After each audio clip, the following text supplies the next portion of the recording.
fa 10 anys que les mestres d'aquí a l'escola es van formar amb la Universitat de Vic per poder implantar el projecte dels laboratoris. Estem molt contentes amb com ha funcionat i la veritat és que la implantació ha estat un gran èxit. Les sessions es desenvolupen 2 cops a la setmana, tenim diferents laboratoris, aquí fora tenim el de Natura, a dins el d'Enginy i a l'estiu també obrim un laboratori d'aigua. La sessió es desenvolupa en 4 moments diferenciats. Al principi ens reunim tots per recordar una mica la normativa dels laboratoris, també per recordar el que s'ha fet en la sessió anterior i llavors comença l'acció, comencen ells a construir, a parlar, a agafar els materials i després de que ells han estat experimentant, manipulant, creant, doncs arriba el moment de recollida i que és tan important com les altres parts, inclou classificar el material, etc. i fer-ho de manera molt endreçada.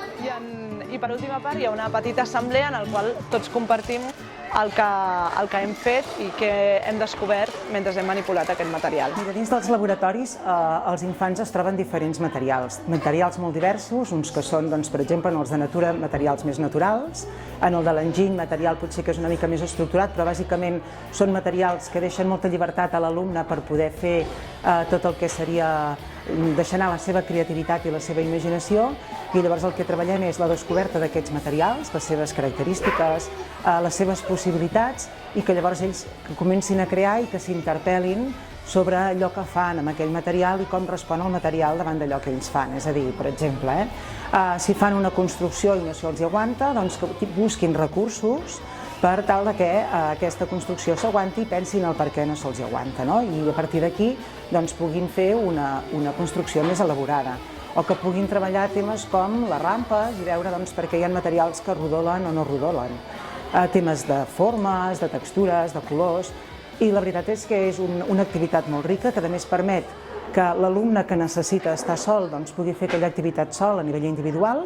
però la gràcia que també té és que ells poden fer un treball molt cooperatiu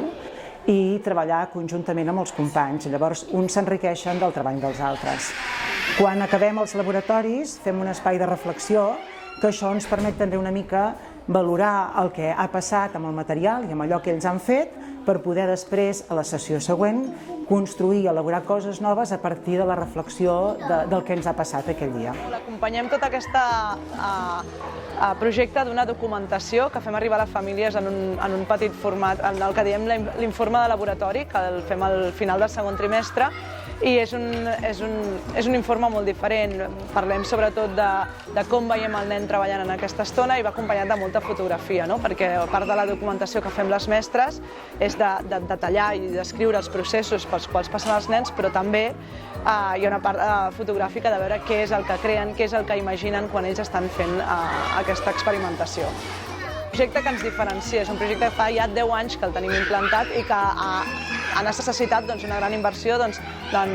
cara a formació, de cara a habilitar espais, a material, i tot això jo crec que sí que és un tret distintiu de la nostra escola. A més, les famílies, la veritat és que ho reben molt bé i saben que és una estona que és diferent, els grups són més reduïts i que ells tenen un rol especialment participatiu.